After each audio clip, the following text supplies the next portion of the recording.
Oh no. We might. Yeah. Hi everybody. I don't think anybody's here quite yet. Oh, there we go. Denise, Malik, Liar Bliss. Hey everybody. Gons, I just heard the cat. The cat is in the room. I gotta go let the cat out, or else the cat will commit crimes during the show. So give me 1 second. Sorry everybody. Dun, dun, dun. Gonna get the kitty criminal out of the show.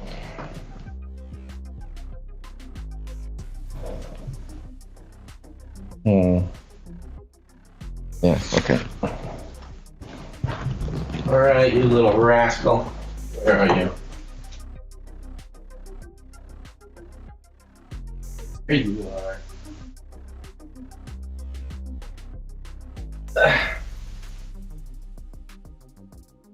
Sentenced to exile for kitty crimes.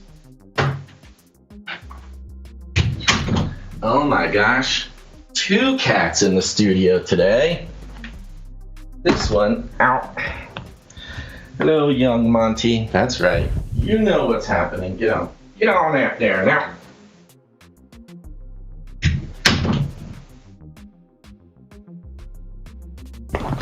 Okay. Back into the metaverse. Putting the helmet back on. Plugging the Amazon biotube back into the feeding port. The cat criminals have been exiled. Now we can start the show. Okay. Hey everybody, I'm sending out the text message right now. Some of you won't get it because the registration has not yet gone through on the number. So some will get it, some won't. We'll keep you posted on how that goes. But as usual, everybody make sure to put your Burt's Bees on. Burt's Bees time, everybody. Gotta have your fresh, spicy smackers before the show. And I'm stalling, getting my video back in order. Okay, now we can start the show. Make sure to head to canarycry.party, everybody. Go ahead, share this link out on your social media. Tag us. Let us know who to thank for sharing the show. All right, other than that, I'm ready, Gons. It's time for Blast Off.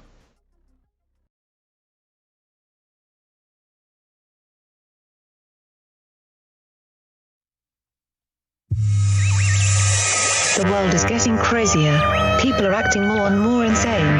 The end of the world is tomorrow. Tomorrow. There's only one thing to do when the world is falling apart. Listen to Basil and Gonz as they discuss this week's news and events through the lens of Bible prophecy. You are listening to Canary Cry News Talk. You're listening to Canary Cry News Talk. Today is December 12th, 2022. We are live to tape on episode 570. And today, Bout time. Signing on from Out the Grid, Razzle Dazzle. I'm your best buddy, Basil. And my name is Gons, formerly of the Face Like the Sun YouTube channel, director of the Age of Deceit films, your favorite Asian provocateur for Christ, a.k.a. the Cabana Boy. Live to tape from rainy, wet California. Here to bring you the best news, which is the gospel message of Jesus Christ, while reporting the egregious with a well-rounded, biblically grounded take on world events and today's emergent phenomena. It's getting biblical.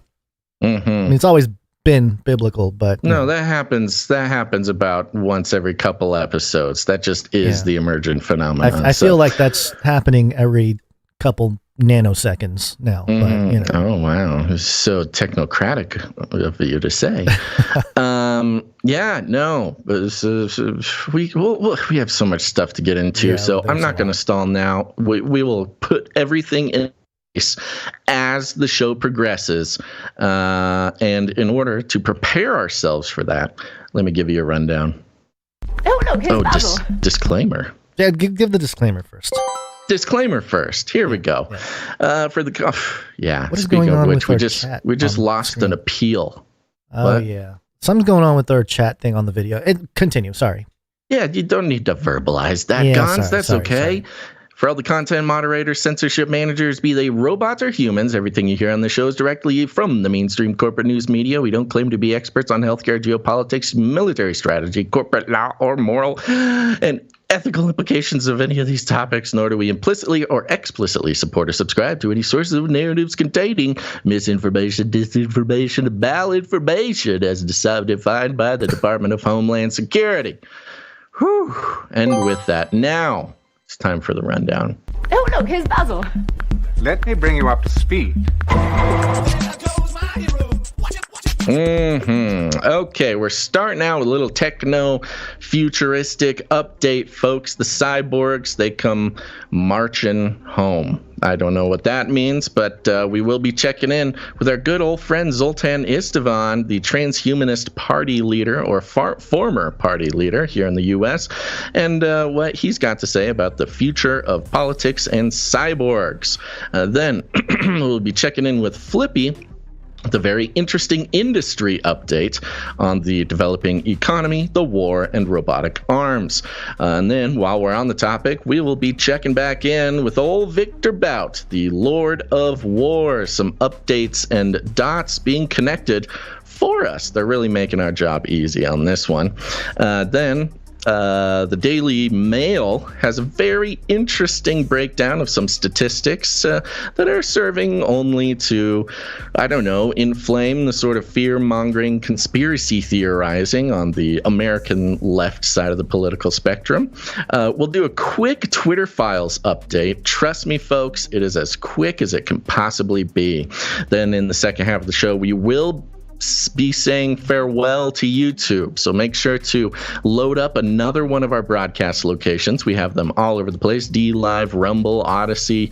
There's more that I can't remember now. You can find them all at Canary.party. But we will be getting too hot for YouTube as we discuss COVID and the vaccine, why fighting anti-COVID vaccine misinformation is the most important thing we could possibly do, and Time magazine has something to say about long COVID, some more revisionist history, a la kids can have heart attacks. And then at the end of the show, I've got a wonderful breakdown on the future of human procreation via test tube factory, thanks to Gons and some of our wonderful future forward-thinking technocratic monsters. But first, Gons, let's start out with our lead stories. Are you ready to become cyber?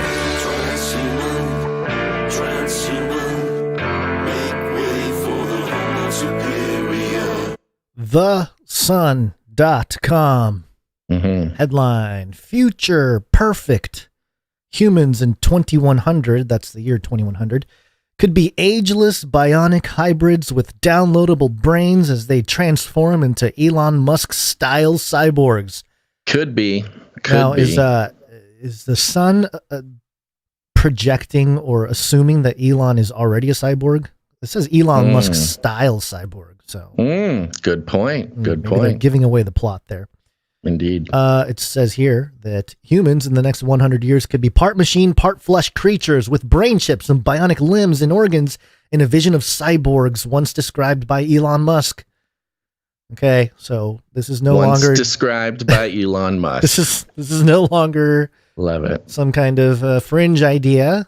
It's the Sun. They're grabbing onto some of that SEO, that Elon heat. Sure, yeah. Men and women born around 2100 could live in a world very different to ours, as humans may be totally connected to the internet and meshed together with artificial intelligence. And they have this graphic that looks like one of us made it in 2012 or something. Pictures of Elon, cell phones. It goes into all the stuff. Let me skip down a little bit to some of the interesting parts here. Futurist and transhumanist Zoltan Istvan. Hey, there's Zoltan. We haven't heard from him in a while. Who was twice run to be U.S. president, described his vision of the future to the Sun Online, saying it's imperative humans must merge with AI. And he said that humans are already on the way to soon heading down to, quote, body shops or supermarkets to upgrade themselves. Body shops. Body shops, yeah. Then mentions Elon again because SEOs, and you got to mention him every other paragraph. Big tech companies are already working on quote unquote transhuman technology, including Musk's new brain chip Neuralink. So, they're just adopting the narrative that we've been speaking on for years. And when speaking to the Sun Online, Istvan said he agreed with the billionaire about the dangers we face. Quote, Musk is absolutely right, he said. Istvan also said gene editing, such as designer babies or splicing your genes to improve your health, is one of the most interesting developments on the horizon. He called on the government to ease red tape of regulation to allow for more innovation that can, quote, save and improve millions of lives. Quote, people may say they will never put People may say I think, will never put something in their body, but just wait until their neighbor does it. And that neighbor then becomes a more sought after employee, Esteban told the Sun. I mean, really leaning into that dystopian world where like, oh no, my neighbor has the new upgraded chip and everybody wants to hire them. So maybe it's my turn to get it too. Yeah, I mean, it's the old hacky joke about, the Joneses have the newest, coolest brain implant, and I'm just, behind the times. And, it's slow technology like fingers. I'm still using a smartphone, beep, bop, bloop. Or, even with the designer baby thing, the Joneses baby, they paid the extra bonus for the super intelligence. And all we could afford was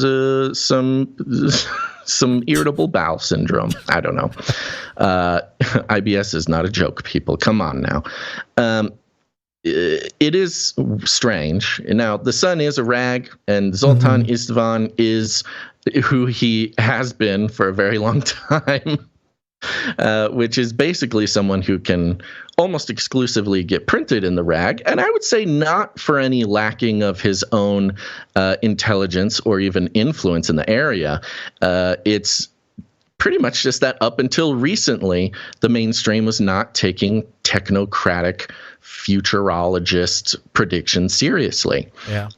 When now I'm actually kind of surprised that this is in the Sun and not in Washington Post or something like that. Yeah. Well, it's a continued discussion. It'll become normalized more and more here. But yeah, to some of the flippy updates, and we also have we'll land the episode later today on the whole designer babies concept. But it says, there's a quote here: "We live in a competitive world, and transhuman technology makes us more competitive. So we will accept the upgrades to succeed." And a big block quote: "We have a right and a moral obligation to use science and technology to eliminate suffering and the biological functions that cause us to die." Which again, this is why, this topic of conversation to me is just very biblical. It's eschatological because it just speaks right into the exact thing that Jesus did, which is die and then come back to life.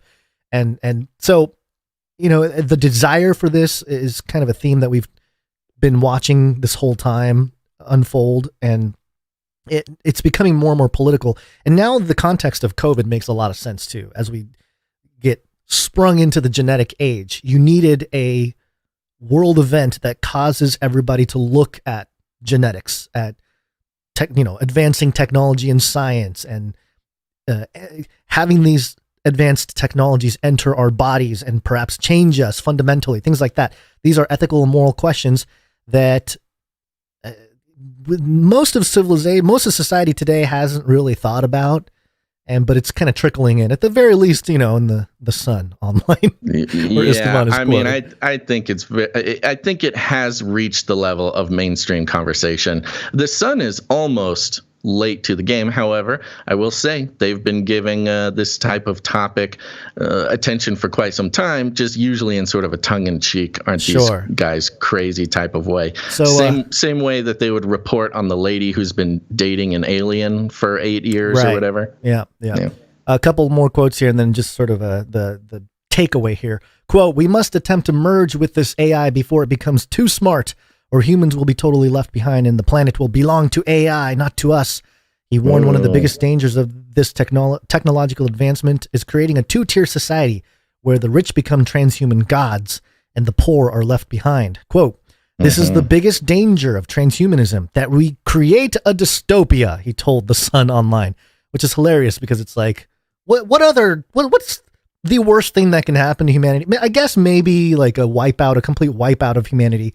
But, when the biggest danger to the topic is a dystopia, I don't know. I just think it's hilarious. Quote, for this reason. Some would say we already live in a dystopia, but it's interesting to be hearing Zoltan Istvan talk this, the founder of the Transhumanist political party in the U.S. and one of the biggest proponents of transhumanism over the years. He's sort of adopting the storyline that has been our critique of him for 10 years. Right.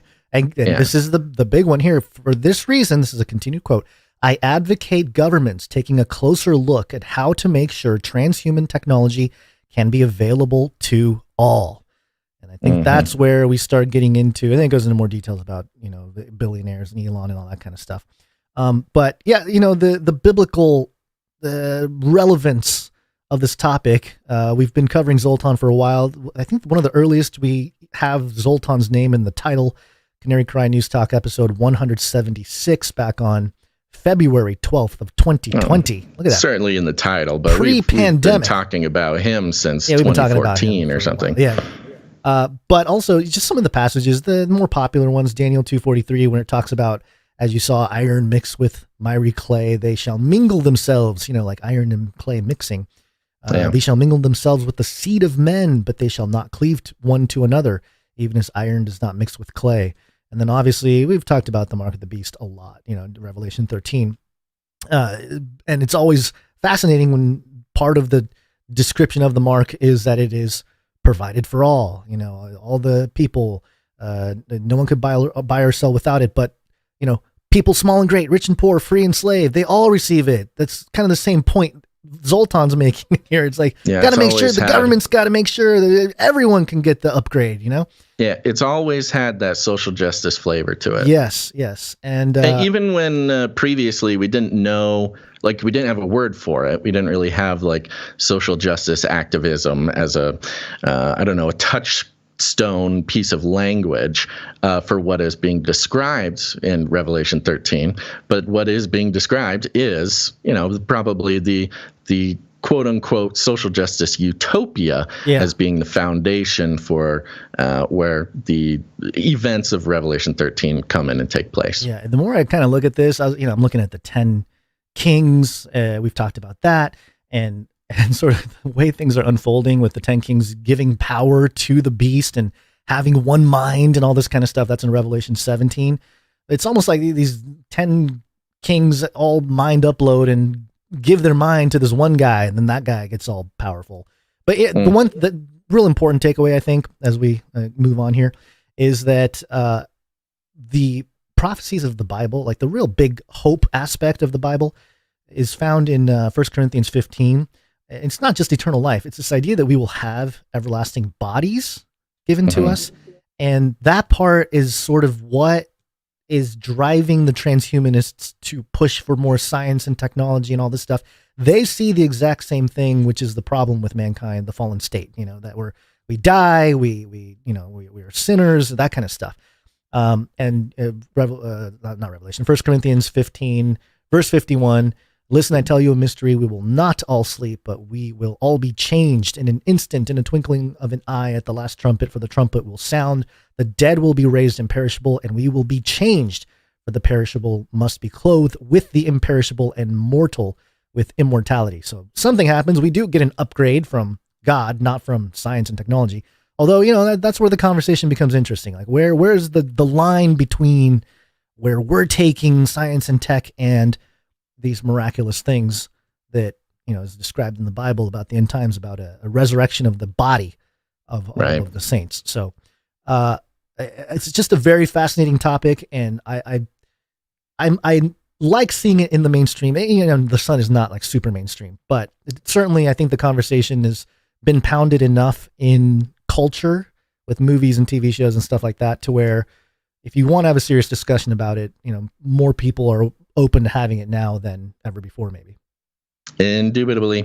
And it is certainly a conversation that people are having on a dreary Monday. Oh, is it really Monday? Oh, we just get the week started. Mm-hmm. Yeah. Monday. Gary, what day is it? Monday. Monday. Sounds like somebody's got a case of the Mondays. Gary, what day is it? Monday. I do have a case of the Mondays, Guns. Yeah, got some serious bad brain today. I was gonna say you've been complaining about your bad brain for a couple hours now. Yeah, it's bad, man. It's bad. Yeah. The weekend was a rough one.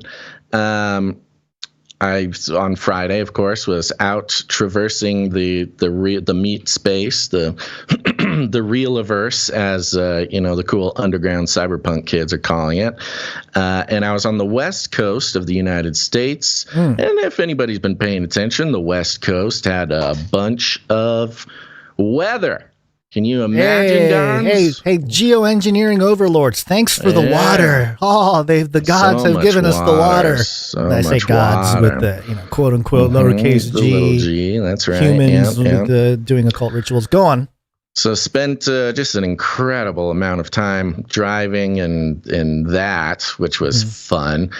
Turns pretty much triples the travel time, and when it's an already long drive you're making. Just doing some family visits over the weekend. Friday, got there, did the show here, enjoyed it. I was feeling good that we could actually pull it off, and it wasn't some sort of disaster that often happens when I do a show on the road. Go to dinner, go home to the hotel after dinner. I don't like where this is headed. Continue. Go to bed, wake up 2 hours later in a full-on puddle of flu sweat and having flu hallucinations at 2 in the morning. You had hallucinations. Just full on out of nowhere, like was there a giant pencil trying to draw on you? Oh, that was my first childhood hallucination, a humongous pencil coming after me. That's very interesting insight. Yeah, and we'll have to dive into that another time. No, but it was just like it was almost. I wasn't even mad. I was just disappointed. I woke up middle of the night, soaking wet. The bed is wet. I'm just like, why is everything wet? I feel so. Yeah, did the rain leak into the room? Yeah, then you feel the body aches. You're like, why does my whole body hurt? Why do I feel this way? Oh, no.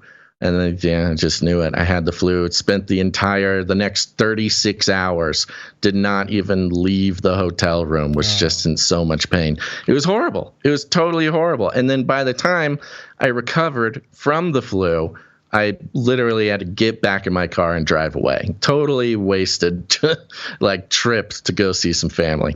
And got home last night, again, pretty much entirely driving in Star Wars when they go to warp speed and the stars kind of streak. They warp, they streak. In front of well, when you're driving, I don't know if I'm sure there's people out there who've driven in blizzards. You do that for long, if you drive in a blizzard for an hour or more, your entire sense of reality gets totally warped because you're just in Star Wars warp speed vision for hours on end. So your brain starts disintegrating. I had the flu going back. It was a total nightmare. Got home late last night, and here I am. So needless to say, I am not okay, folks. I am not okay. Well, we're going to make it through. Well, let me change a little perspective on you. At least you are still here. You got to count your blessings. My grandfather passed away this morning. So I just found that out. Yeah. You just found that out just now. A couple hours ago, but yes. A couple hours ago, and you saved it for the show. Well, wow. Well, I'm very sorry to hear about that. Yeah. That is a big bummer. Okay. Was this your grandfather that's in Japan? Yes, I haven't seen him in about 25 years, I want to say. Oh my gosh. Yeah, he was 96 years old. Wow. And, the Japanese are famous for that. Well, he was talking about everybody coming out to Japan for the 100th birthday, but yeah. So, but I was wondering about that because it's like 100. I mean, he's 96. That's kind of a long way to go. 4 years. Yeah, when you get that, when you get that close to 100, 4 years, you can't take it for granted. Yeah, sadly he only lasted about 4 months after he made that declaration. So no predictions. Maybe that's the lesson. Don't make plans. Maybe he was pranking you. His last act was to prank his family. He's going to hold us accountable. You guys still better be around for that 100th birthday party, or else. Well, I'm very sorry to hear about that. But there you go, folks. It's a rough Monday. Yeah. And let's see, was there anything else I needed to mention? I don't think so. No. Except for, let's thank some executive producers. Executive producers. That's right, folks. We're on the value for value model, which means we take no corporate money whatsoever. There's a lot of reasons for that, but the long and short of it is, if you believe that independent media should not have any influence from corporate money, then value for value is for you. But it does require people taking responsibility for their own media intake, and that means become a producer of the show. You can produce the show with your time, your talent, or your treasure, and no matter how you can put value back into the show, if you get value, join up, become a producer. We have an executive producer who came in, carried a heavy load, and we're very grateful. And we want to thank them now. Okay. It is simply no nothing, but it is executive producer Christine S. Christine S., thank you so much. Yes. Generosity. Thank you very much, Christine S. And Christine S., actually, as I went back and was doing this document here, came in on Friday, a little bit later in the show, so it rolled over to today. But thank you very much, executive producer Christine S., one of those execs that comes in right at the nick of time when it's really needed, and we appreciate that, Christine. Thank you, Christine S. Where'd you find this? Nice round number, so we're not going to disclose the amount there. But just for all who are interested in keeping independent news analysis and deconstruction alive, which is not possible when corporate money gets involved, please consider becoming a producer of the show. You can find all sorts of ways of doing that by heading on over to canarycryradio.com/support. CanaryCryRadio.com/support. That's right. Yeah, go for it. Go for it, buddy. Come on. Nobody's stopping you. Do you want fries with that? That's right. It's the Flippy Update, folks. Flippy is our colloquial name for the disembodied robot arms that are taking our jobs, enslaving our children, and flirting with our spouses. We use talking about Flippy as a way to explore all the new, fun, and exciting ways that robots are taking over the world. Now there's nothing we can do about it. Now, for those who receive our show notes by joining the newsletter, they get the show notes in their inbox before every live show. You'll see the title of this one is Ukraine-Russia War is the Reason We Need Robots. And I want to introduce this article from Yahoo Finance on the backdrop of everything we know about the military-industrial complex, the medical-industrial complex, the scientific-industrial complex. One way to characterize these things is they are industries that are led by extraordinarily powerful individuals who have since sort of completely abandoned or been forced out of the regular human experience, instead have pointed their entire human life towards personal gain at the offense or expense of the well-being of other human beings. That is, there's profit above all else. And we've been following Flippy, and of course, Flippy is our way of tracking. We've been doing it for a long time now, sort of our fun, cheeky kind of way of tracking the robotics industry and how exactly that will get to the future technocratic dystopia that we all know is coming. Well, I think this plays a big role in it.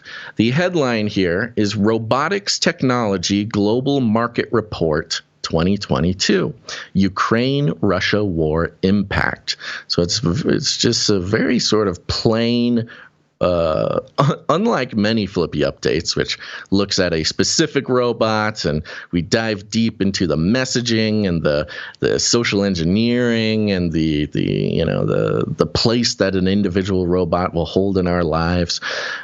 This is sort of a broad industry take for 2022. And it goes like this. Major players in the robotics technology market are ABB Group. Oh, you know what? This is just a note in case anybody wants to invest in any of these companies. They're all there at the top. New York, December 8th, 2022. ReportLinker.com announces the release of the report, Robotics Technology Global Market Report 2022. Wait, is it a report or what? I know. Ukraine-Russia war impact.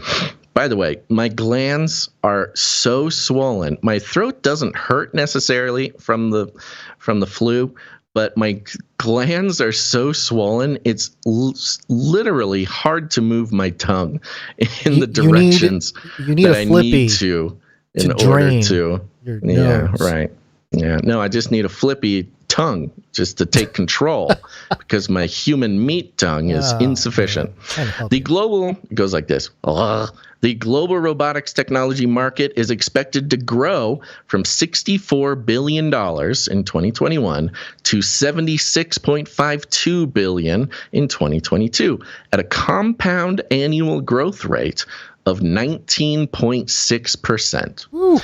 Yeah, which is an enormous number if you're in sort of finance investor speak. They can't sustain that. The Ponzi scheme. Yes, right. This would command an SEC investigation. There would be congressional hearings. But of course, there's reasons for this. We'll learn more. The Russia-Ukraine war disrupted the chances of global economic recovery from the COVID-19 pandemic. That's really convenient. Nobody said that except maybe some crazy people that do podcasts. Yeah, I know. It's funny because it's basically this report is what would just this is the report you would write if you were an economist and you listened to Canary Cry News Talk for the past 3 years. The Russia-Ukraine war disrupted the chances of global economic recovery from the COVID-19 pandemic, at least in the short term.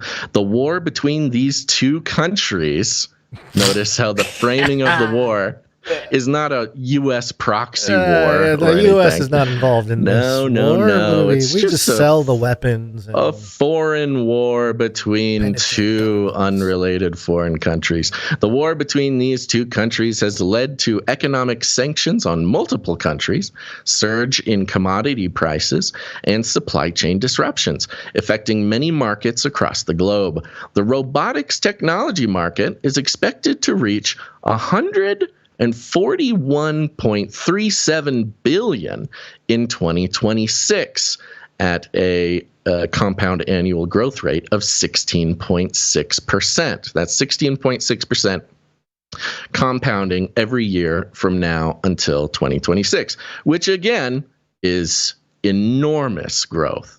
The robotics technology market consists of sales of robotics technology by entities such as organizations, sole traders, and partnerships that refer to the engineering and operation of machines capable of performing physical tasks. So they are referring to specifically physical tasks. This doesn't even count AI. This is simply robotic arms and the like. Capable of performing physical tasks autonomously or semi-autonomously on behalf of humans. Not in cooperation with humans or side by side with humans. That is a great euphemism. It's not not in replacing humans or instead of humans. It's on behalf of humans. So you caught it. That's the first language shift that I caught in here. They're not even trying to say, to help humans out. They are saying to replace humans. Right. But no, it's not replace. It's on behalf of humans. The robots are acting on our behalf. Well, that's problematic. We're not so reliable. That's right. The primary goal of robotics, well, exactly. That's been one of the biggest critiques of AI and robotics in general, is the idea of giving them autonomy. It is not real autonomy. They really are doing things on our behalf, and therefore will carry the same errors that comes with being a human. It doesn't improve things simply to have a robot doing something on our behalf. But that's just a side point. The primary goal of robotics is to build devices that work automatically and perform complex jobs faster and more efficiently than humans. Robotics can take on several forms and is used in various verticals to reduce errors, increase efficiency, and cut down long work hours. Ooh la la.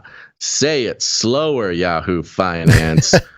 Hey, 4-hour work week. It's a real possibility if you employ these robots. Reduce errors, increase efficiency, and cut down the long work hours. The main Tim types Ferriss of was a psyop. Continue.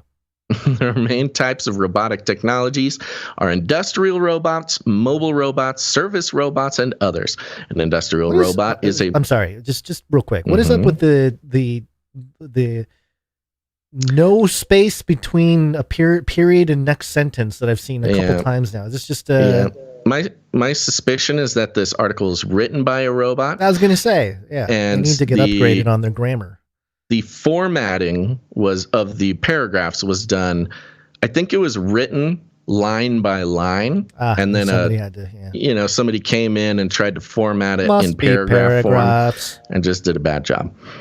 And then it goes in, explains what robots are in sort of excruciating detail, but then goes back to kind of talk about how the war the Russia-Ukraine war was sort of the perfect confluence of events, the almost mystically perfect alignment of world events that could only have catalyzed the need and the motivation and the capital that it would take to bring human beings into sort of the robotic golden age.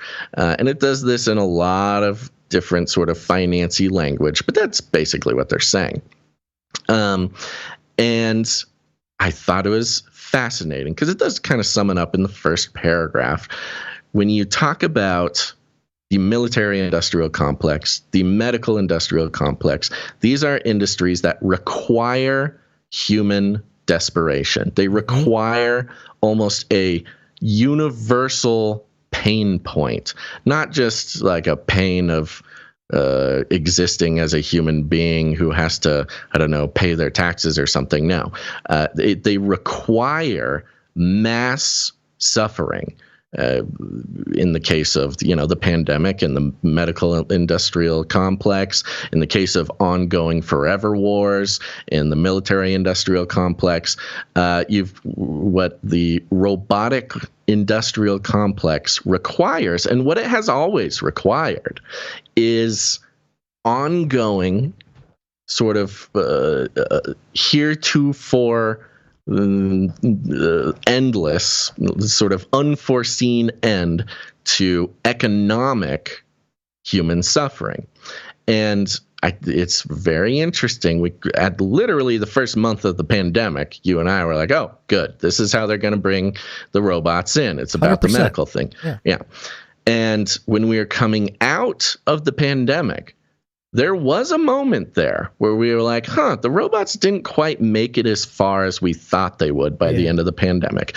Because, once COVID started cooling down and restrictions started kind of cooling down and people were allowed to leave their homes, the need for the robots in the individual lives of consumers had gone down dramatically from what we were sort of predicting at the beginning of the pandemic. But what was the only possible thing that could have increased, not even sustained, but increased the need for robotics? And I think this is where the tweak in my predictive model goes, is that it wasn't the individual need of a healthy consumer that drove the robots.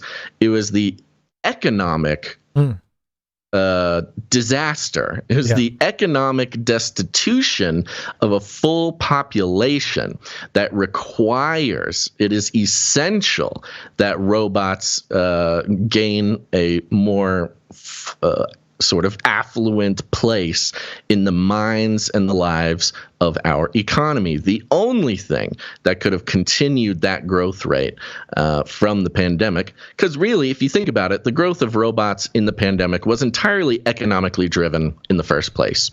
I kind of think back for me and think it's kind of silly that I didn't quite understand it as fully as I did. But now, looking back, I see it was always economically based. You know, the robots were there to keep business moving was the most important thing. Well, not to keep people healthy, but to keep business moving. It's kind of, it reminds, I don't know why I thought of this comparison, but you know when people go through divorce and there's a thing where, you know, you maintain lifestyle, there's certain, the courts decide how much you owe if you know, to the spouse based on lifestyle and things like that. It's sort of like that, where we've created this globalism and this trade and international whatever, and to maintain that level of production and consumption and everything and going, growth. You need the robots required. And the growth. You need the robots, because otherwise we're all the people are suffering, and you know we're not producing as much, and the pitfalls of being human with our need for sleep and food and rest and salary and rights. It's all getting in the way of maintaining our lifestyles. And so we have to bring in the robots. Otherwise the lifestyle is already going down. Right. So the robots have to step in to sort of make that transition into the technotopia smoother and more desirable for the masses. Cause otherwise we won't agree to it. So up until recently, when the robotics industrial complex kind of looked like a younger cousin to some of the major industries like military industrial complex, medical industrial complex. You know, it seemed kind of like an up and comer. Right. Will they? Won't they? Do they have what it takes? Type of thing.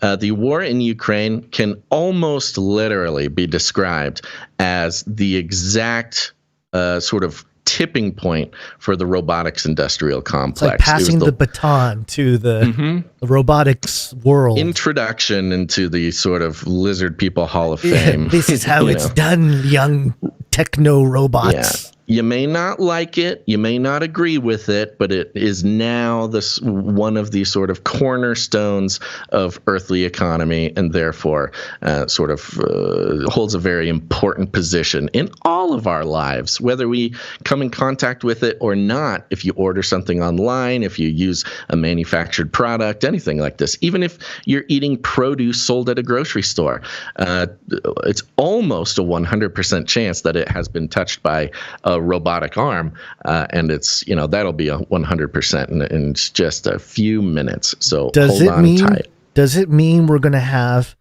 robot arms dealers? Russia. Fight for Ukraine. New world order. The answer is yes, Gons, and that was a great transition, because that's exactly how we need to start thinking of the robot industry, is in the context of world events. You know, when big world events happen, you have to think, okay, where before we would say, okay, how does this follow the money? Who does this benefit? Oh, it benefits the military industrial complex.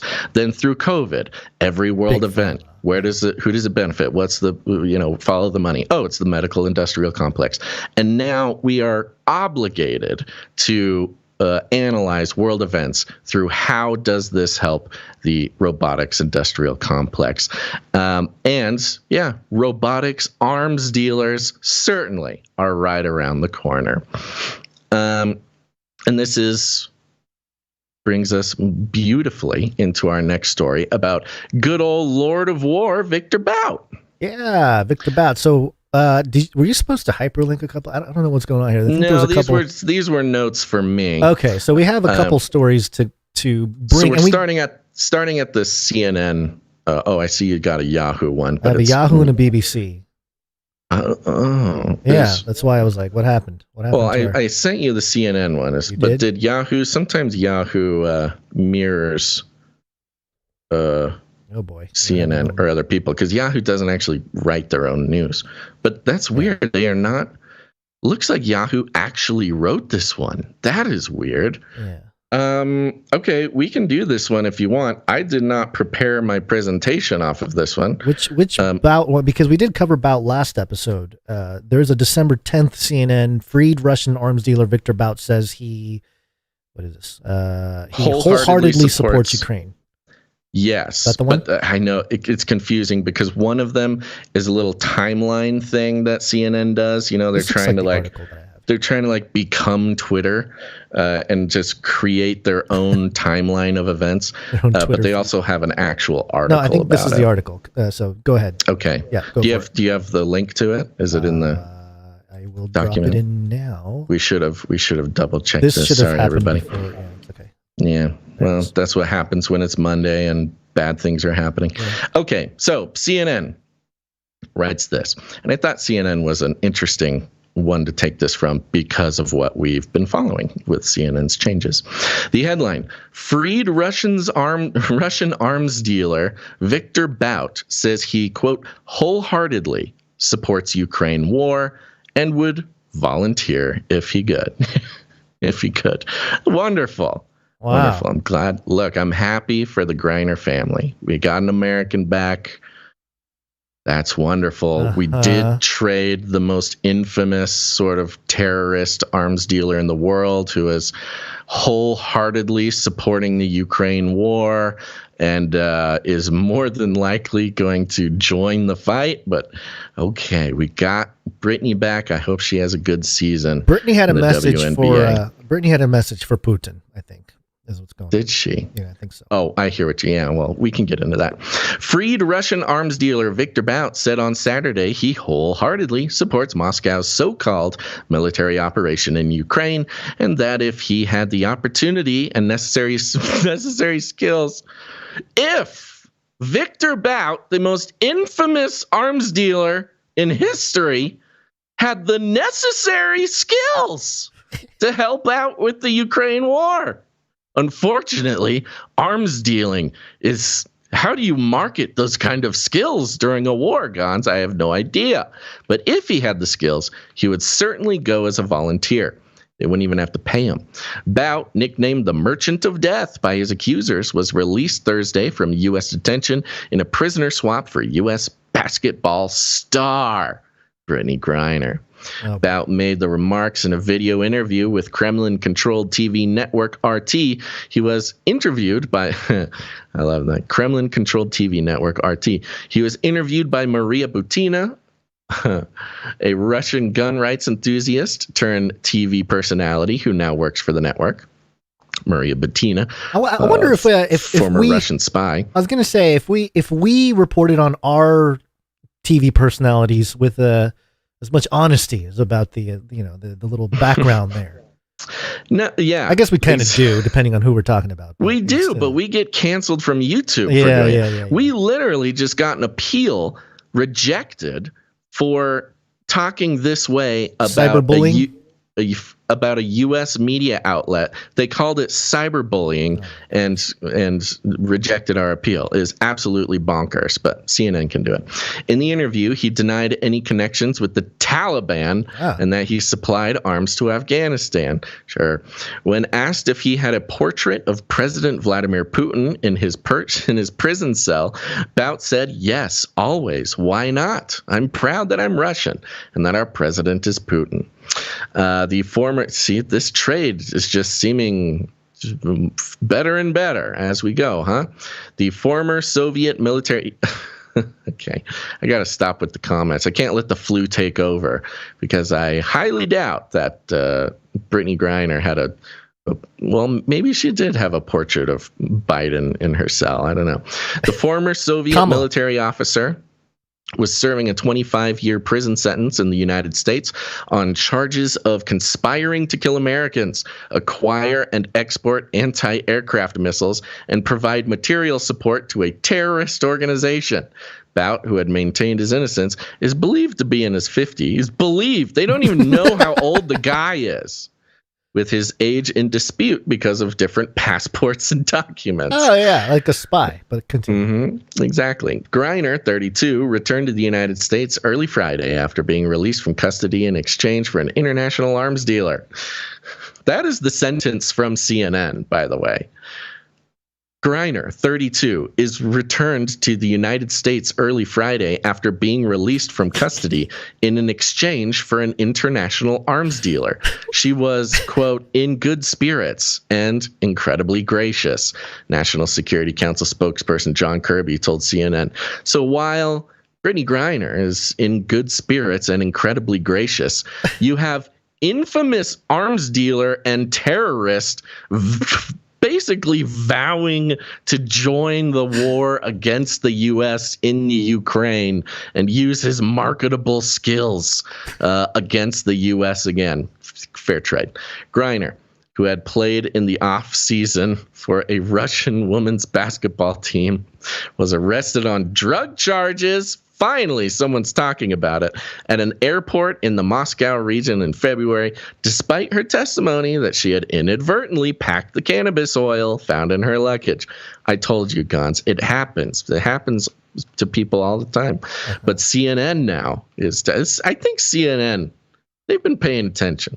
She was sentenced to 9 years in prison in early August and moved to a penal colony in Moldova in mid-November after losing her appeal. Hey. If only you and me, Griner, we're losing our appeals left and right. Where was that trans Washington lady feller who steals luggage? Would have been a great time to steal luggage. You know, she probably wouldn't have gone to Russia jail. Look, this might be the flu talking, Guns, but that sentence that just came out of your mouth is the wildest nonsense I have ever heard. What are you referring to? Is it even worth digging into, or should we just keep moving forward? What part of it triggered you? All of it. From start to finish. I have no idea what you were referring to. A Washington trans person was stealing luggage. You don't know about this? We almost did a story on it. Everyone's talking about it, Basil. Come on, I got to pull up the name here. I forget what the name of you know me. I don't listen to any news stories that anyone cares about. I only bring obscure, weird stuff about robots that nobody wants to listen to. Non-binary federal official charged with second luggage theft. It was let's see, Brinton. I'd heard this. Yeah, no. Maybe it was a setup. That's what. Well, this is Los Angeles Blade. Non-binary federal official charged with second luggage theft. They're previously charged. Where is this being reported that they are even including non-binary in the headline? Well, this is the Los Angeles Blade, but this was everywhere. I mean, I can find it on a more mainstream outlet if you'd like. No, I'm just curious. So Sam Brinton. He's the first openly gender-fluid person appointed to a senior government planting post. Cannabis oil in Brittany Griner's luggage. Connecting that to the story. It's all coming together. I was just saying, they would have been helpful for Sam Brinton to steal Brittany Griner's luggage. To steal the weed. Yeah. See, that should be. Look, we pay a lot of taxes here in the U.S. We should have a national government agency service the population by going through their luggage and taking illegal stuff out before they go, or putting illegal stuff in case people want to, spend some extra time in Russia or something. The swap, which U.S. President Joe Biden confirmed on Thursday, did not include another American that the State Department has declared wrongfully detained. Paul Whelan, they mentioned Whelan. Whelan was arrested on alleged espionage charges in 2018 and sentenced to 16 years in prison. Isn't this the guy that has like multiple citizenship to like 5 different countries? Oh, he's definitely a spook also. Definite spook, right? I mean, he is for sure a spy. Yeah. But we couldn't just trade spy for spy. We had to trade spy for basketball star. Unless Brittany Griner is a spy. That's the possibility. Hey, you know what? We're talking about the modernization, the wokeification of our intelligence agencies. Maybe the 2022 arms dealer looks like Brittany Griner. I'm starting to wonder if Brittany Griner was just like an expertly executed modern, CIA splinter cell. It's the 2022 version of sneaking a message in like a loaf of bread. But instead, this time it's the weed, but then you get caught. They sneak it in a vape cartridge. That's how you know we're in 2022. It's no longer the microfilm. It's hidden in a ballpoint pen. Now it's a meme that is rolled up and put into a vape cartridge, and that's how espionage works nowadays. Sure. Yeah, it's a Pepe the Frog meme that's inside of a vape cartridge. All right, so back to Victor. So Victor, who is just the perfect looking fella. I mean, I was leaning in the direction that maybe they had flipped Victor, because the trade sounds so ludicrous. Yeah. Right. It makes no sense whatsoever. Yeah. Not a good trade. I was thinking like, okay, all right. We've gotten through the fact that the trade is ludicrous.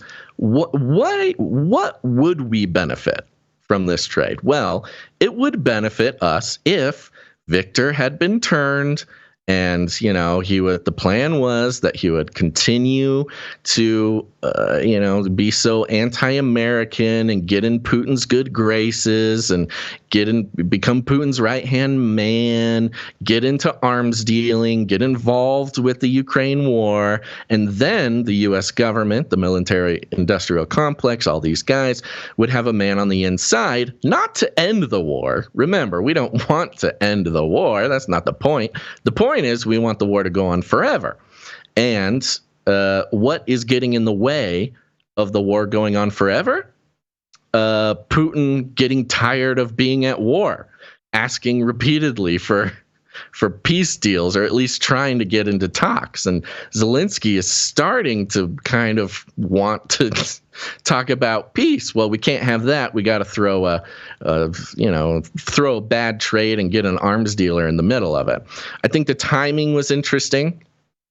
That Victor Bout's release came days after the reports of Finnish biker gangs funneling Ukraine aid weapons from the U.S., intercepting them in Ukraine and having them flow into Africa.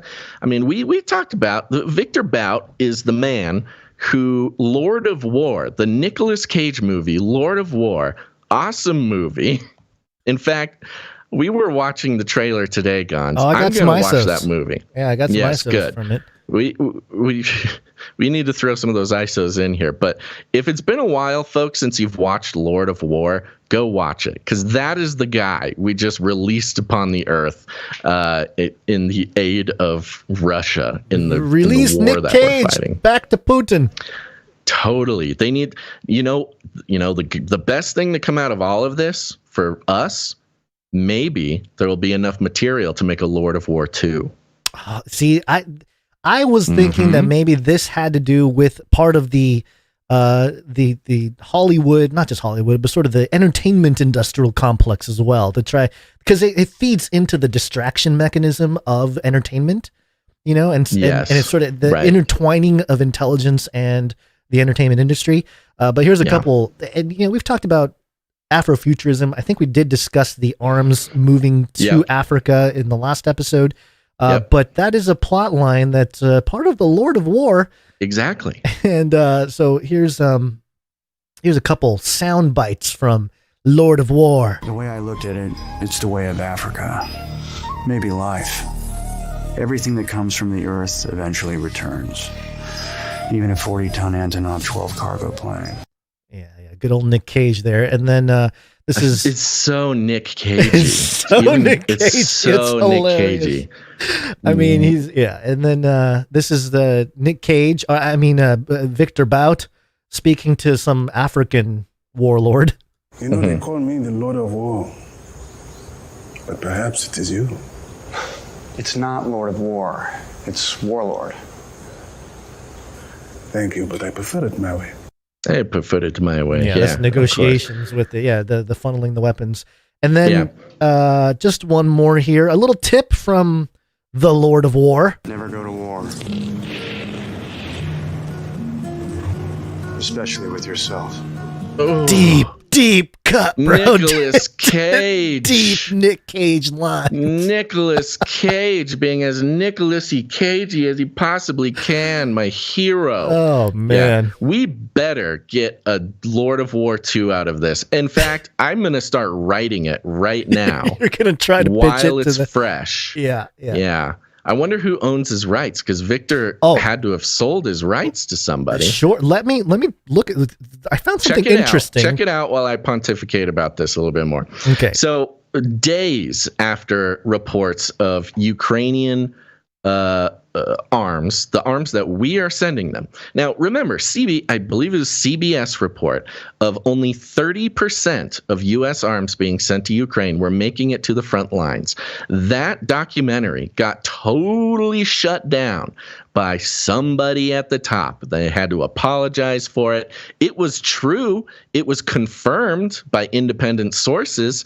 It is a fact that somewhere around only 30% of U.S. arms were making it to the front lines, and we have no idea where the rest of them were going. Then it comes out that it looks like a lot of these arms are going to Africa, which is exactly what the Lord of War was about. The whole movie revolves around him taking weapons from the Soviet Afghanistan war and funneling them down into Africa. Days after that report comes out last month, the news about him getting traded comes out. They perfectly set this up. This is and then he's like, ooh, if only I had some marketable skills for the situation. You invented the game. Okay. What did you find? A few things, and I found a couple things before, but I have a little more now. So the film Lord of War was produced and written by Andrew Niccol. He's a New Zealand screenwriter, producer, and director. He wrote and directed Gattaca. Oh, yeah. Simone, Lord of War, In Time, The Host, Good Kill. He also wrote and co-produced The Truman Show. Yes. Yeah. Wow.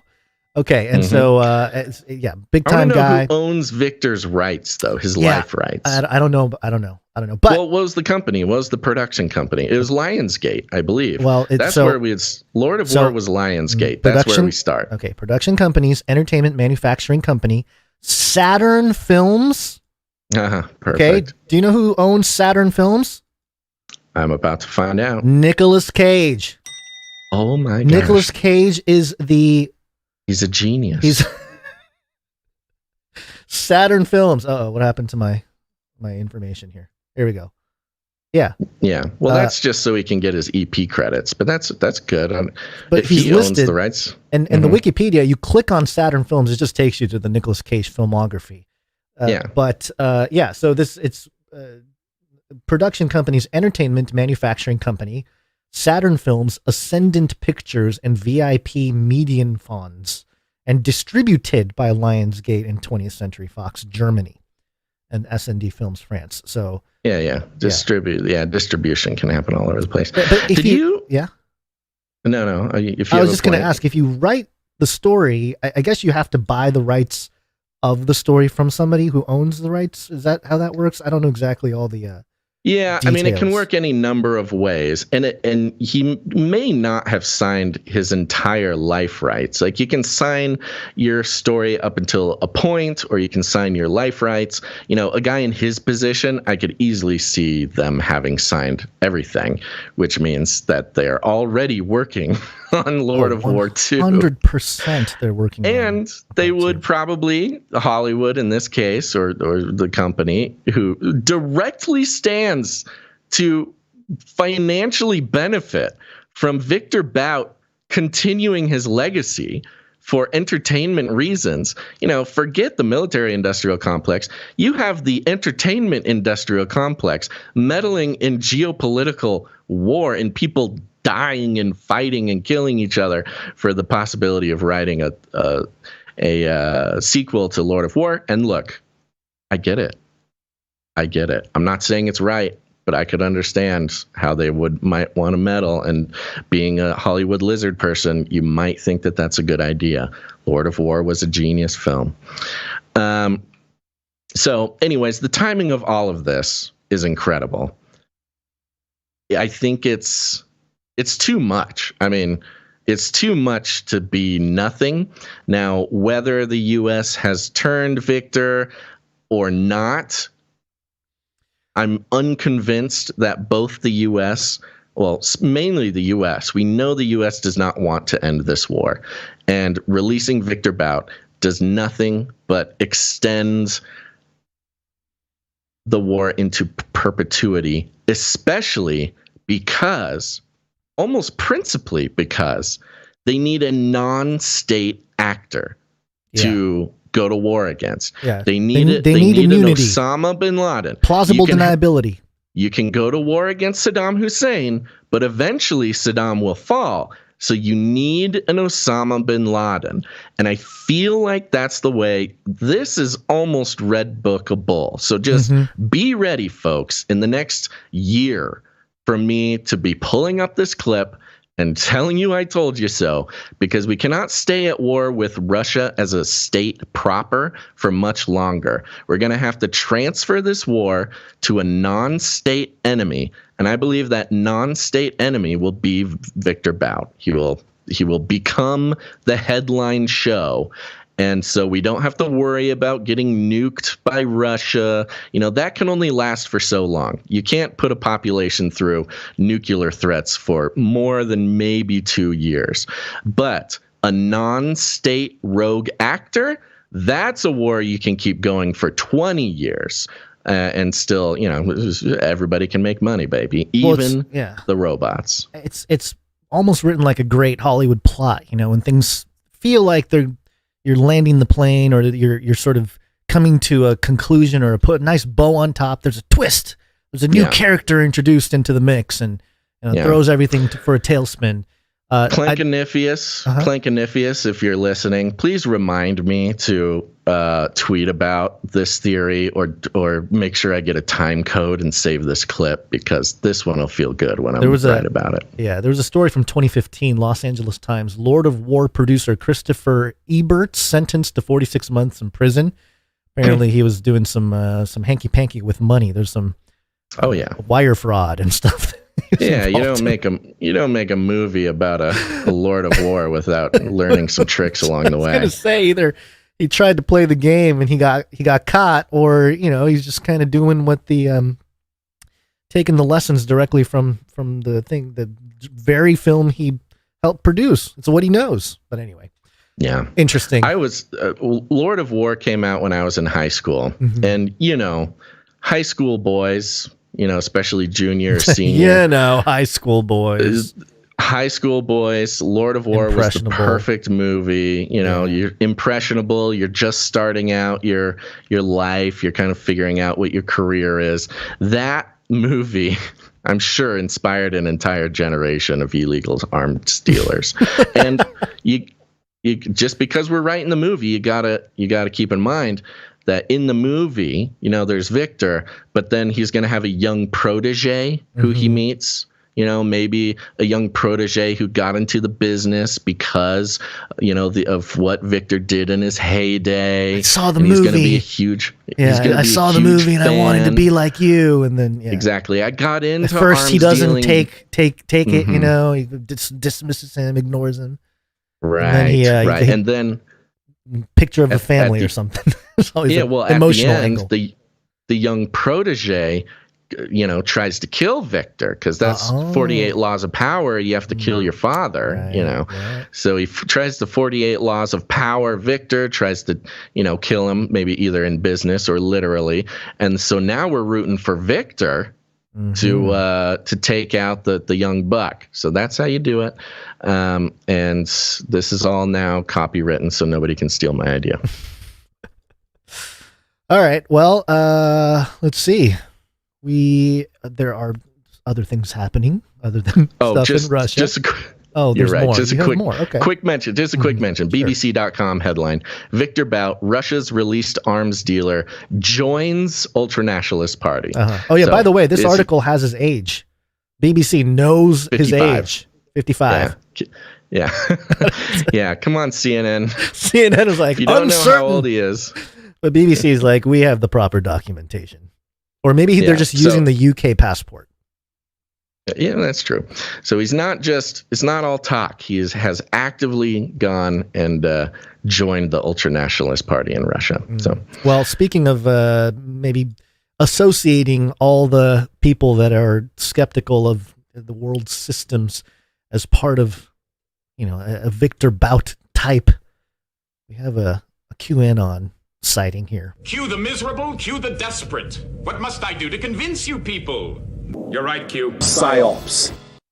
And this is an article from thedailymail.co.uk. And the headline: The end is nigh.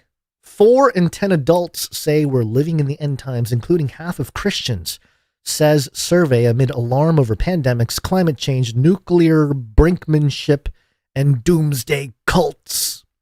That seems like a pretty high number. Very high. 40% of adults say we're living in the end times. Yeah, of course. We don't agree with 40% of adults on almost anything. Nearly 4 in 10 Americans say, quote, we're living in the end times, says a poll taken against a stark backdrop of climate change and pandemic, nuclear brinkmanship, and doomsday cults. A Pew Research Center survey of more than 10,000 adults found that 39% called these the end times, while 58% were assured that humanity was not careening towards catastrophe. Researchers linked the high number of doomsdayers to the COVID-19 pandemic, which has claimed 6.65 million lives globally. Oh, so close. So close. Almost like they're like, we almost had it. We almost had it. And fears about living on a warming planet with fiercer hurricanes and wildfires. This is interesting how they mix the climate change activism with the anti-vaxxers. That is the thing with this. They are now, so we sort of make a habit. We're so fascinated with the ways in which they divide us, but then divide us again and divide us again. And there's this interesting process in continuously dividing a population. You actually, in some ways, do bring parts of that population together. Yeah. It's part of the problem with the math of continually dividing a finite number. So as you divide left and right, ultra right from regular right, you start dividing people, trying to identify groups of people with one another. For instance, if you're Republican, then you are a Q supporter. Or if you're conservative socially, then you are a racist and a bigot. Or, even the other way around. If you are a Democrat, even a Biden corporate Democrat, then you are Antifa. They do these untold number of divisions. Well, there's only a finite number of people. So as you continue to do that, you start bringing weird groups of people together. So in this doomsday cult number, you have both, I'm assuming, sort of Bible-based, Book of Revelation-based, end times believing Christians and Antifa climate alarmists, which is kind of the manufactured liberal progressive movement of it's the Greta-esque model where it's like, we're kind of rogue, we're against the establishment because they're not doing enough about climate change. It's not so much that climate change is a scam, it's that the elite they're not doing enough of this type of thing, and the conspiracies around that. So it's It's a fascinating thing, you know. We're always trying our best to identify the mechanisms at play in this sort of thing, and especially watching them over long term versus short term. But if you take the long term on this division strategy, you know, there comes a point where you are dividing a finite number so much that you start bringing opposites together. Right. The enemy of your enemy is my friend kind of thing eventually happening. I'm going to skip down a little bit. Periods of catastrophe and anxiety, such as the coronavirus pandemic, have historically led some people to anticipate that the destruction of the world as we know it, the end times, is near, said Pew researchers. And then they have this chart. Doomsday cometh faster for Christians and Republicans. Ooh. And it just shows, you know, do you believe we are in the end times? And then yes or no. And then, you know, they're profiled. Are they Protestant? Are they evangelical? Historically black, the highest number of yes, saying that we're living in the end times. Oh, that's interesting. Yeah, higher than the evangelicals, which I thought was interesting. But also they don't really distinguish the, the black Hebrew Israelites. Is that considered Protestant? I don't know, because that's sort of the Doomsday cult in the, within sort of the black evangelical culture in America, at least not everybody, but there's a large contingency of, or at least popular type of thing, with the I guess technically it would be Protestant, but it would not be evangelical. Right. Well, they're separated, historically. But no, I don't know if they can as well. It's tough. I don't know that there is a straight hard rule. Got to get a black Hebrew Israelite. Maybe I'll call up Ye. We'll get him on the show. We'll have him clear some stuff up for us. Get Kyrie. Might be a little more. Well, they're both provocative. Those fears relate to present day realities as well as looking back to sacred scripture and the expectation among Christians that Jesus will return to earth after or amid a time of great turmoil, they added. While nearly half of Christians say Judgment Day is closing in, there are big differences within the faith. 63% of evangelicals call these the end times, but only 27% of Catholics agree. I got to give them credit.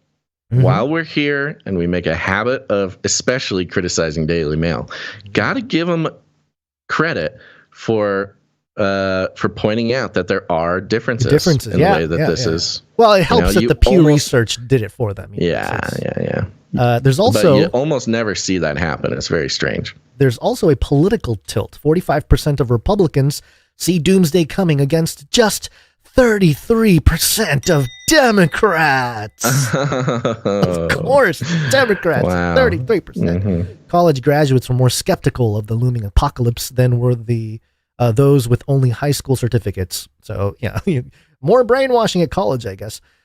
Theories about the world coming to an end are older even than the prophecies of Michael Nostradamus.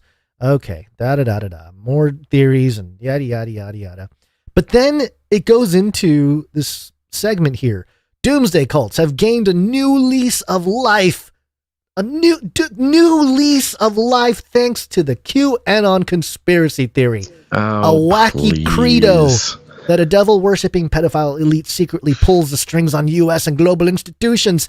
The Doomsday cults were on life support, but now they have a new lease. QAnon gave them the fuel to continue existing. Nearly a fifth. That is so annoying. Nearly a fifth. This is going to trigger you. Nearly a fifth of Americans now subscribe to QAnon tenets. Tenets, not follow 20%? QAnon. Listen, that's very subtle. No, I hear you. They're not saying they're followers of QAnon. That is an outrageously high number. Yeah, 1/5. To say that 20% of all Americans are QAnon supporters is ludicrous. That's 20% is not like a wacky, what did they call it? A wacky. What? What did they describe QAnon? Oh, it's a wacky credo. Before. Yeah. 20% is not a wacky credo. 20% is a rising national religion. Is 20%. It's its own but you're party. Right. They do very sneakily just say tenets of QAnon. Right. So it could be even just doubting the 100% reliability of our election system. I even think Mm-hmm. I think just saying pedophiles exist is like, you believe in QAnon tenets, and it's like, well, no, they exist, right? They existed exactly. So and now I with think Balenciaga, mm-hmm. which is so apparent and in your face, and we're seeing more people than ever sort of understand now what's going on because of Balenciaga. If you consider Balenciaga and the people onboarded to the idea of elite pedophiles because of Balenciaga, maybe you can call it 20%. Maybe. Still a lot of people. Still an outrageous amount of people. Nearly a fifth of American. No link or no sourcing for any of that. I mean, I guess the Pew did it with the 10,000 there, so it is an official source, but still, nearly a fifth of Americans now subscribe to QAnon tenets, which include religiously fashioned beliefs about society-wide purges and a great awakening that will bring salvation. And that's kind of where we've been pointing out the problem with the whole opposition, and not just like kind of the QAnon psyop, but this idea that there's a great awakening as opposed to the great reset. Right. And you got to choose the right side of history and stuff. And it's like, I don't know. The path is supposed to be narrow. Part of it. Right. Pew's surveys also explored views on the Christian credo. They say credo a lot. That Jesus will eventually return to Earth in what is often called the Second Coming. More than half of U.S. adults often called. More than half of U.S. adults said Christ would return, including 3/4 of Christians. So it's quite a bit. What is the other quarter doing? I don't know. I think they're the progressive Christians. Just not reading that part of the Bible. And then the rest of the article is, what is QAnon and how did it get so big? And it has the QAnon shaman holding a sign that says Q sent me, and his whole garb there, and it's just a big cut and paste from an older Q timeline. That is very interesting. Now, of course, we have to point out the book, How to Lie with Statistics. Yes. When you get an article that is just statistic upon statistic upon statistic, and it starts getting so muddled up, and they compare, statistics that were taken not originally compared with each other, and they start comparing them from different studies and all this stuff. You're just basically getting an entirely fictional narrative crafted with the bricks of statistics, but these bricks come from entirely different places and sources. So that is annoying. Thank you, DailyMail, for proving once again that you are a useless piece of trash outlet. You can't write a dang headline if your life depended on it. I mean, the only reason to write this article is to literally associate anybody who is a Christian with, they're QAnon. I mean, we've pointed that out since the beginning, but it's becoming more like in your face obvious that that's what they're trying to do. This sweeping generalization. In addition, and whether they meant to do this or not, I think maybe they don't even know that they did this, but it is just a symptom, a side effect of them getting too wet and wild with their methodology in this article. Is they are also lumping climate change alarmists with QAnon. Right. I mean, this is the foundation, like the seedling, the sapling. It's a rug pull of their own creation, their own counterfeit grassroots creation. That's right. It's the sapling of a wider media movement where, hey, the Democrats are in charge now, okay? You got to lay off with the climate change thing. Save that for an election year, please. We don't need that right now. So it's almost like a signal, like, cool it down there, Greta. We'll give you a call when we need you to get fired up again. But before then, don't make us compare you to Christians and QAnon supporters. It's the threat. It's a threat. And we've seen this before. They'll sort of threaten to lump groups with other groups just to keep everybody in line. Yeah. Well, do we want to do the Twitter thing or save it for Wednesday? Because I'm sure more will break. There will, and it's just coming so fast. I don't think we should wait. I will just mention it, though. Okay. Because there's not much to do in a full rundown. Sure, but this is just some quick Twitter files. I mean, the Twitter files just keep going. An interesting thing. It's all through Twitter. Yep. Various independent reporters are kind of all getting their shot at getting to post their chapter of the Twitter files. One of the most recent ones, just to sum it all up, I mean, again, it's nothing we didn't know. Yeah. It's just all the proof for what we already knew. And the interesting thing for me in this one, the most recent one, was it was strictly revolving around Trump's actual ban from Twitter. His actual physical ban from Twitter. How did it happen? Why did it happen? What was the justification? What was happening inside of Twitter that got them to make that decision, which at the time, you got to remember, completely unprecedented. Huge deal to kick off Trump from Twitter because, they allow tyrants and dictators to tell their, civilians to kill, Hey, Basil. Yeah. I'm going to let you finish your thought and give me. I'm going to be 1 minute, and I'll be right back. I'm just going to let you rant for a second. Oh yeah, no worries. I'm going to let you finish. I'm going to let you finish, bro. Yeah. Yeah. Where was I? Yes. Okay. So they had let tyrants and dictators like literally threaten whoever, like gay people or dissenters or whatever. They allowed those world leaders to stay on the platform. They might erase the tweet, the violent tweet or something, but they let them stay on the platform. So banning Trump, who by their own admission, we now see in the documents released from the offices of Twitter, in their own employee chats, they agreed. There was no way for them to ban Trump. He wasn't breaking the rules. Their teams, even the strategic banning squad or whatever it's called, even they were saying like, no, it doesn't quite do it. You can't ban him. Sorry, he didn't break any rules.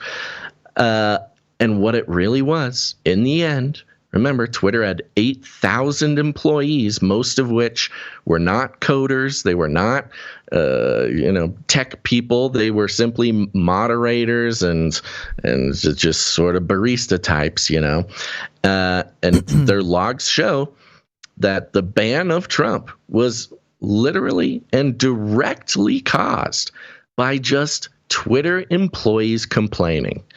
Twitter employees complained for long enough, loud enough to those same people. They threatened, the executives. They threatened to quit. They threatened to blah, blah, blah. You had woke employees, 8,000 of them, threatening the executives and just being loud.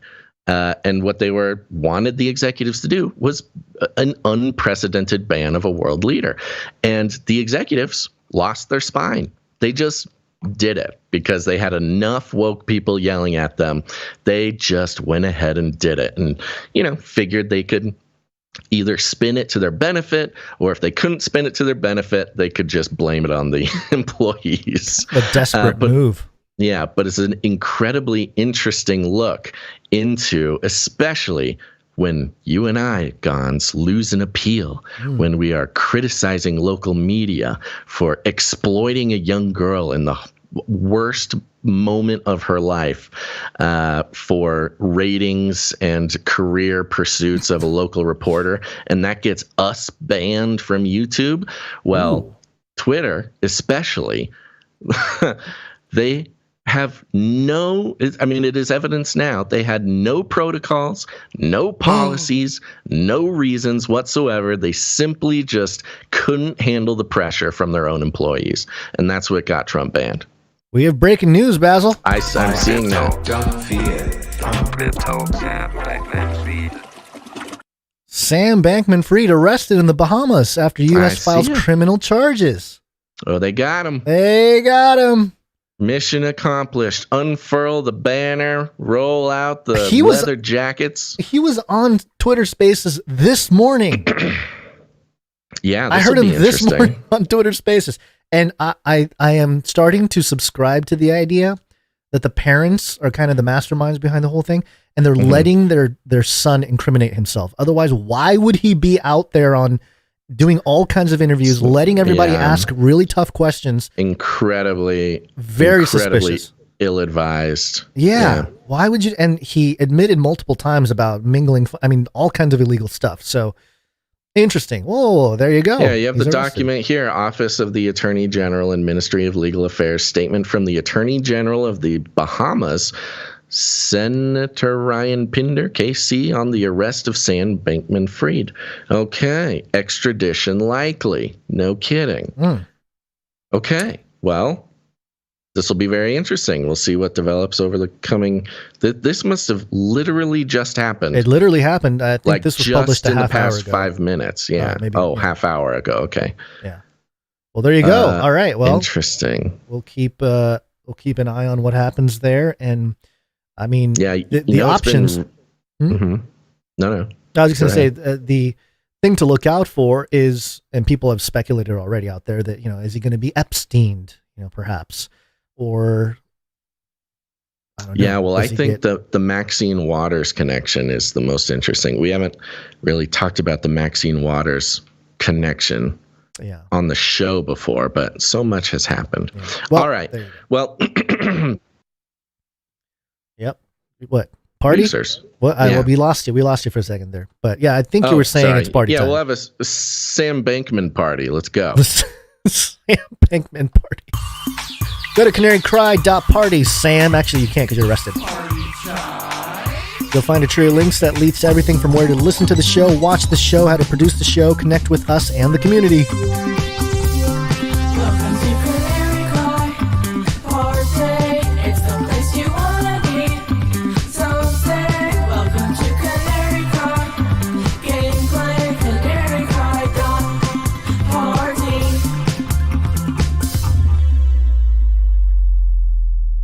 That's right. Go to canarycry.party. Check it out.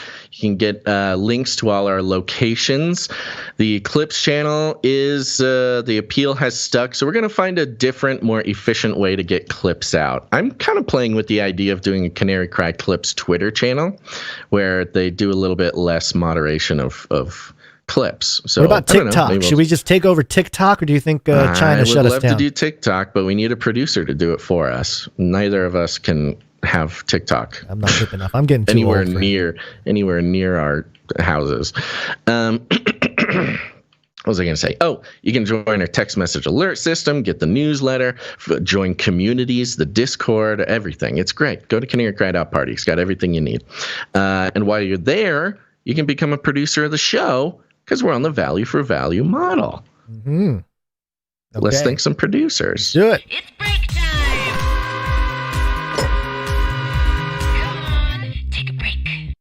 That's all right. You know how the deal is. You go to the internet to get an independent look at what's going on in the world, and your very favorite, most independent, reliable, non-bought off news analysts are all taking money from Coca-Cola and BlackRock and selling out their email lists to politicians. That's what you love about independent media, is like how old they are by corporate money. And that's why we're so unpopular, Gons, is because we don't take corporate money. No, none at all. We don't do advertisements. We don't rent our email list out. No affiliate codes, no nothing like that. We are entirely independent, meaning we are funded by our producers. And our producers are people like you. They're listeners who get value from the show. And they understand that if we were to start taking corporate money, we would be subject to a lot of trends and forces that take away the credibility of truly independent media. So it's not the most advisable way to live your life, kids, but at least that's not what's keeping you up at night. You're kept up at night by other things, but not by the sort of tendrils of the dark forces of corporate greed getting involved in your life's work. Everybody loves waffles. So if you are an individual or a family or whatever, whoever you are, and you get value from the show, consider putting value back in. And that doesn't have to be money. You can produce the show with your time, your talent, or your treasure. No matter what you do, get involved. It's the only way we can survive. So We thanked our executive producer for this show, Christine S. Thank you very much, Christine S. Thank you, Christine. If y'all want to produce the show, you can head on over to canarycryradio.com/support. canarycryradio.com/support. And we're going to thank some financial producers. Ready? Let's do it. Okay. Starting off with producer Lady Night Little Wing. Lady Night Little Wing. Good to see you. Thank you. Yeah, great to see you. It comes in about once a month. We appreciate it very much. I did not see a note from Lady Night Little Wing, but we appreciate her presence nonetheless. Thank you very much. Nice round number. Next up, we've got Sir Darren, Night of the Hungry Pandas. He's on an 81 episode streak. And he comes. Quicker. Oh, yeah! Thank you so much. Illuminatus! Illuminatus. And Sir Darren comes in for 33.33. Appreciate it. Some Illuminatus. Thank you, Sir Darren. Yep. Night of the Hungry Pandas. Next up, we got Benjamin S. Benjamin S. is back. Nice to see you, Benjamin. Yeah, good to see you. Nice round number. But he does have a note here. Finally settled into my new spot. I can help out again. That's great news. Hope all is well. God bless. And thanks for the work you guys do and all the Canaries who help out. Well, thank you very much, Benjamin S. And thank you for helping out. Yeah. Next up, we got producer Stephen C. or Stephen C. Stephen. Stephen. I'm going to say Stephen. Okay. Comes in with $12.02. 1202. Not sure what it means, but it was very specific. Yeah, well, it's December. It's 12/12/2022, so maybe there's. Oh, it would be 12/12. Yeah. I don't know. Maybe I don't know. Let us know, very much, Steven. Producer Stephen C. Appreciate it. Next up, we have producer Tammy C. Tammy, good to see you. Yeah, Tammy comes in with a pocket full of sevens plus fees and is on a 2-episode streak. Thank you very much. Thank you very much, Tammy. Next up, we got Sir Moore of Night of the Burning Chariots. Comes in with 1111. And he's on a 175-episode streak.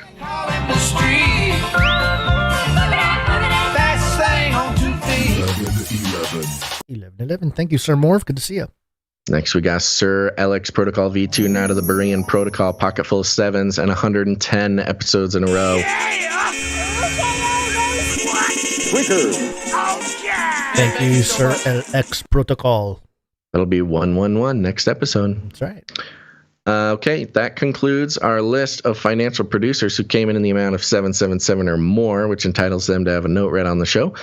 We got some people who came in under that amount, which we'll thank right now, starting with Dame Gale, Canary Whisperer, and Lady of X's and O's, 205 episodes in a row. Thank you, Dame Gale. Next up, we got Runk Smash, 24 episodes in a row. Runk Smash, thank you. Doctor Who Done Dat has hit 7 episodes in a row. Doctor Who Done Dat, thank you. I'm glad to have the good doctor back. Yeah. We have Sir Casey the Shield Knight, 241 episodes in a row. Casey the Shield Knight continues to pave the way. Streakmeister, that's right. Ooh, the Dozer. We should call him the Dozer. Streak Dozer. He's breaking the land to lay down the road. Veronica D is on that road, 205 episodes in a row. Thank you, Veronica D. Of course, right behind the Dozer, we have Sir Scott, Knight of Truth, 230 in a row. Thank you, Sir Scott. And thank you very much. Here are all your jingles for the streaks. And also, hold on, I'm having a brain freeze here. All right, yeah, okay. Oh yeah,